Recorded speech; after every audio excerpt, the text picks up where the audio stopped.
Well, baby, I'm on it with a bottle of wine and an old dirt road, and you're ready to go if you want to. Hey, thanks everybody for joining us today. Live Music Nation Podcast Festival Edition. Today we are with Dan Howard. He is from Park City, Utah. Dan, thanks for joining us. I love being here. Great hat, by the way. Dan, give us a little background on you. Tell us where you grew up. Talk a little bit about your family and your career. Appreciate it. I'm a Californian. I grew up in San Francisco. I went to college in Los Angeles. And fortunately, 12 years ago, the folks here in Park City asked me to come on out to Utah. And I'd never been to Utah, but it's been the happiest I've ever been. So it's been a wonderful 12 years. Yeah, no, it is. It is pretty nice out there until it snows and you get like a foot of snow. But no complaints there. Well, hey, let's jump into some of your fall events. Highlight just a couple of them for us. So one of the nicest things about our fall is that the foliage that is here in the Rocky Mountains is pretty spectacular. And, New England gets all the credit for our fall foliage. But the truth is, Utah and Colorado have some spectacular fall foliage. And we get our foliage pretty early. I would say by the last week of August, it's already pretty, because the altitude is very different. Yeah. And so our September and October, very colorful. And you're also going to see something you never see in New England, which is that we also get our first snowfall in September. So you see snow on top of fall foliage, which is something that you won't see because most of the foliage in New England is gone before the snow starts. Right. But here, because of the altitude and because how early we get our snow, it's like seeing some powdered sugar on top of the oranges and yellows and reds. It's really quite special. So we start to do festivals. Our first festival of the fall is called the Park City Song Summit. And it is the first week of September after Labor Day.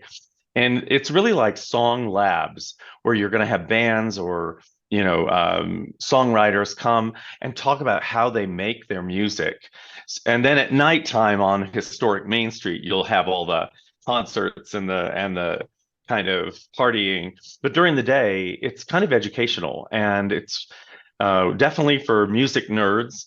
But it also, they're tying music to mental health issues. A lot of great artists just talk about the role that music has played in their own music creation and rehabilitation, and it's got them through things. And sometimes you're listening to music and you're like, gosh, those lyrics are profound, or this melody is really intense.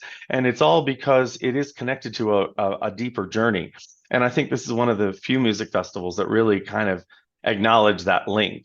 And I appreciate how vulnerable all the folks who attend are, because they're big deal music writers and stars. And if you go to parkcitysongsummit.com, you can see who's lined up for September.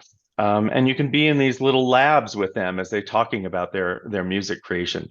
It's an awesome event. It only launched last year. It was a great event. So this will be its second year. And it's early September. And then the first week of October, it's the Park City Wine Festival, which is held in Canyons Village. Weather is amazing. The fall foliage is beautiful. And you have a chance to sample some of the wines from around both the United States and internationally here in Park City. And I really recommend, if you're doing these festivals, to also put a day aside to do some fly fishing, because Park City has 3 blue ribbon fly fishing rivers pretty near Park City, and it's the fall is the best time to do fly fishing. I mean, there you go, man. The way the weather is, the way the foliage is, just to sit in a river and smell the fall and smell the way that the season is. And the kids have all gone back to school. Yeah. So that's right, because we people busy, aren't you? Yeah. Well, we have a big summer, and the kids are here in the summer, but by Labor Day they've all gone back to school. So then it's more adult time, and that's great. The Song Summit is very much an adult event. The Wine Festival is very much an adult event, and as I said, I recommend adding the fly fishing in the fall. You can do fly fishing 12 months a year here in Park City, but the fall is my favorite time to do it. And All then right. on October 31st, we have the Halloween parade where Main Street shuts down and when you dress up the dogs. It's actually for dogs. And you go up and down Main Street with your dressed up, costume dog, and they all meet each other, and it is a hoot. Our unofficial name of our town is Bark City because everyone has a dog here. I got you. Hey, talk about the importance of these events, not only for your community and also for visitors and tourism, but just the ability to get together as people. Talk about the importance of that. I appreciate the question. We all learned this in COVID. Everyone was separate from each other. Everyone was afraid to talk to each other. Everyone had masks over their faces. I mean, it was a very tough time if you're a social person. And our communities and our tourism industry is a social industry. And we were separated. You're sitting in your corner with your table and your little family. And I mean, it was just a terrifying time for our industry. So the ability to have these events back, they were postponed year after year. And now they're back, and we just can't take it for granted. Every time we have an opportunity to be together as people, we need to celebrate that, whether it's, with a toast of wine, or, just being together as a family, or even fly fishing as a group. Just being together and remembering how special it is, and to hope that we never have that taken away from us again. So I was just saw a research study a couple weeks ago, and the study was actually older and actually pre-COVID, but showed that just the risk of heart disease and stroke was significantly reduced on people who attended live events, whether it be music or social gatherings or karaoke or whatever, or church or whatever. And it really, really just kind of enlightened me further.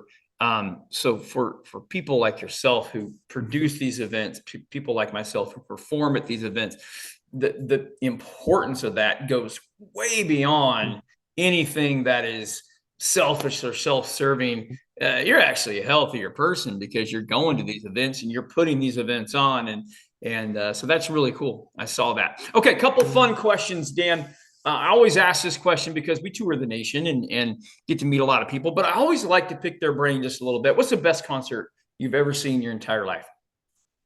Oh boy. The Utah Symphony moves up to Park City every summer. Okay. Most symphonies are just only operating in one season, Mhm. and there are only about a dozen symphonies that operate all throughout the year. And it's because you have to have a place to perform in the summer. And they come Mhm. up to Park City. We're outside. We take one of the ski uh, venues because it's all grassy at that point, and everyone sits out on the lawn.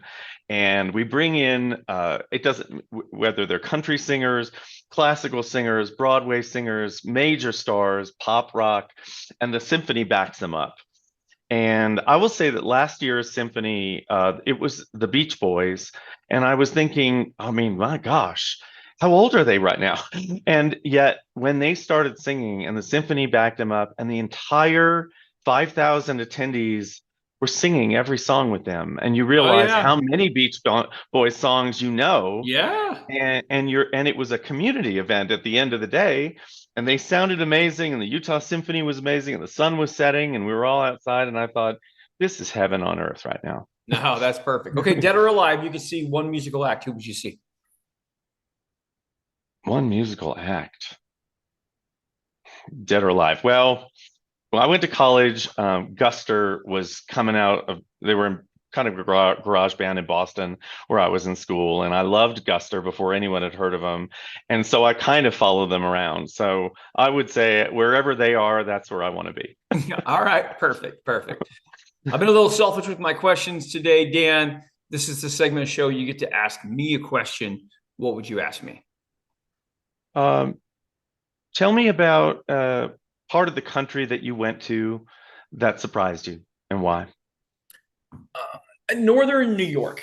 And the reason, so we got to Northern New York, and it's farmland, it's dairy, it's exactly how we grew up here in the Midwest. And so that surprised me. Now we met a lot of people from the city and from the island, and then we also met a lot of people from Canada. That surprises. It was, I think that that was the biggest surprise. The variety of people that we met in Northern New York, and just how similar it was to the Midwest. That was a great question.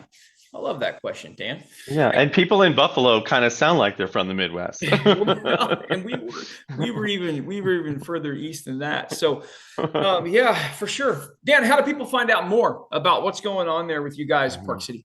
Yeah, it's visitparkcity.com. It's a great website. It's got a great calendar of events. So just put in the dates that you were thinking of coming. You'll see the 10, 12 things happening in our little 8,000 person town up in the mountains. We're only 25 minutes from Salt Lake International Airport, only 25 minutes from Salt Lake. So it's one of the easier mountain towns to get to. And we've got an amazing schedule of events, and it's just wonderful to be outside and connecting with people. That's perfect. Thank you so much for being on with us, Dan. I appreciate it. Pleasure. Thank you. All right. Bye. Take care. Well, baby, I'm on it with a bottle of wine and an old dirt road, and you're ready to go if you want.